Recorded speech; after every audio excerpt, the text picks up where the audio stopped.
तो reserve bank of India की तरफ से लोन ईएमआई और एनपीए से रिलेटेड, चाहे SMA 1 हो, SMA 2 हो, या फिर अगर आपका किसी भी तरह का लोन चल रहा है उससे रिलेटेड नई गाइडलाइन आ चुकी है। और रिजर्व बैंक ऑफ इंडिया पूरी तरह से फॉर्म में है कि किसी भी कंडीशन में भैया जो लोन एनपीए या फिर जो लोन नहीं भरे जा रहे हैं उनको कैसे रिकवर करना है। दोस्तों रिजर्व बैंक ऑफ इंडिया ने बैड लोन और एनपीए से रिलेटेड नए जो स्ट्रिक्ट गाइडलाइन है वो अभी सर्कुलेट जारी कर दिया है। दोस्तों रिजर्व बैंक ऑफ इंडिया ने बैंक एनबीएफसी कंपनियों को डायरेक्टेड किया है कि जो एनपीए अकाउंट जा चुके हैं या जो एसएमए में अकाउंट है उनको किसी भी कंडीशन में स्टैंडर्ड अकाउंट में कन्वर्ट नहीं किया जाएगा, चाहे वो अगर जो पार्शियल पेमेंट कर रहे हैं या सिर्फ इंटरेस्ट पेमेंट कर रहे हैं। दोस्तों आज से पहले आपको पता होगा कि अगर आपका कोई लोन ईएमआई चल रहा था, अगर आपने उसका इंटरेस्ट पेमेंट कर दिया या फिर जो रिस्ट्रक्चरिंग के द्वारा कुछ अमाउंट है जो अगर पार्शियल अमाउंट आपने पेड कर दिया, तो जितने भी बैंक या एनबीएफसी कंपनी थे अपना जितना भी उनका लोन लेजर है, यानी जितने उनके लोन का जो अमाउंट है, जो एक लेजर बना के रखते हैं कि कितना पैसा हमने बाहर दिया है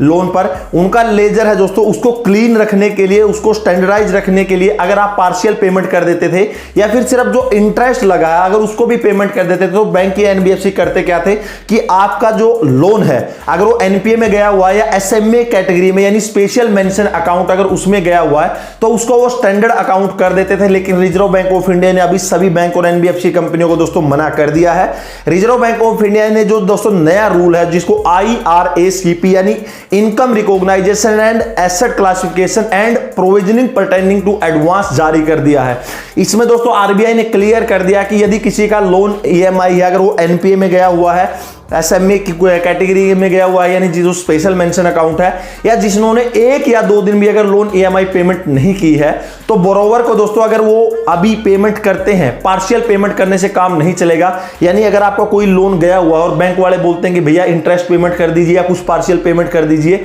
लेकिन आरबीआई ने मना कर दिया है कि जब तक किसी भी बोरोवर का जो लोन ईएमआई है जब तक वो उसको पूरा क्लियर नहीं कर देता, यानी जितनी भी उसकी पेमेंट ड्यू हुई है उसको विद इंटरेस्ट के साथ पूरा पेमेंट नहीं कर देगा, तब तक कोई भी बैंक या एनबीएफसी कंपनी किसी भी बोरोवर का जो अकाउंट है उसको स्टैंडर्ड अकाउंट में कन्वर्ट नहीं करेगा। वो तब तक एनपीए ही रहेगा और उसको स्पेशल मेंशन अकाउंट का दर्जा दिया जाएगा और उनसे लोन रिकवरी की जाएगी। दोस्तों रिजर्व बैंक ऑफ इंडिया ने आगे मेंशन किया है कि जो लेंडर हैं उनको और जो जिनको वो लोन देते हैं, यानी जो लेंडर और बोरोवर के बीच में अभी एक एग्रीमेंट बनेगा, उस एग्रीमेंट में जो लोन ईएमआई की डेट है कि कब उसको ईएमआई पेमेंट करना वो बिल्कुल क्लियरली उसको मेंशन करेगा। सब कुछ उसका जो लोन का एक एग्रीमेंट है वो बना के देगा और उस एग्रीमेंट के अंदर पूरी जितनी भी उसकी ईएमआई है कब कब कटेगी उसका पूरा एक ब्यौरा बना कर देगा। और अगर बोरोवर जब लोन ले लेता है उसके 1 दिन भी अगर अपनी पेमेंट से ड्यू हो जाता है, मान के चलिए अगर आपकी 1 अप्रैल को अगर ईएमआई कटती है, फिर 1 अगस्त को, 1 जुलाई को, मतलब हर 1 तारीख को कटती है,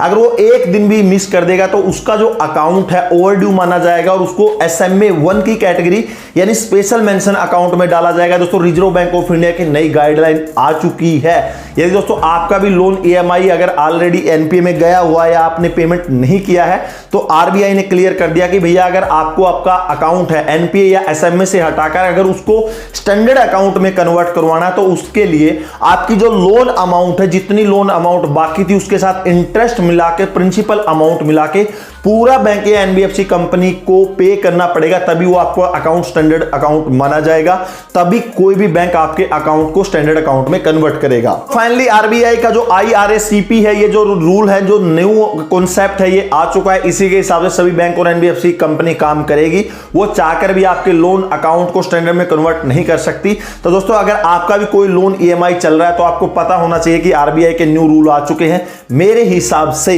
अगर पूछे तो ये रूल सही नहीं है, क्योंकि बहुत सारे लोगों के पास पैसा नहीं है कि पूरा लोन अमाउंट एक साथ भर दे जो उनका आउटस्टैंडिंग है। दोस्तों आपके हिसाब से क्या आरबीआई की तरफ से ये सही है या नहीं है, कमेंट सेक्शन में जरूर कमेंट कीजिएगा। और साथ में दोस्तों इस वीडियो को और जगह भी शेयर कीजिएगा कि जिसकी ईएमआई पेमेंट डिफॉल्ट हो चुकी है तो वो आगे उसको क्या करना चाहिए। और दोस्तों बेड बैंक की भी न्यू पॉलिसी आ चुकी है, मैं नेक्स्ट वीडियो में लेकर आऊंगा। दोस्तों अगर आप भी मेरे से कांटेक्ट करना चाहते हैं तो डायरेक्टली आप मुझे मेरा जो इंस्टाग्राम आईडी है विक्रम रितवाल, उधर कांटेक्ट कर सकते हैं अगर आपका कोई इशू है लोन ईएमआई से रिलेटेड। फिर मिलेंगे दोस्तों नई वीडियो के साथ। वीडियो को जरूर शेयर कीजिएगा और जो न्यू गाइडलाइन है उनको फॉलो कीजिएगा और औरों को भी दोस्तों इससे रिलेटेड बताइएगा ताकि सबको बेनिफिट्स हो उसके। दोस्तों फिर मिलेंगे, तब तक के लिए जय हिंद, वंदे मातरम।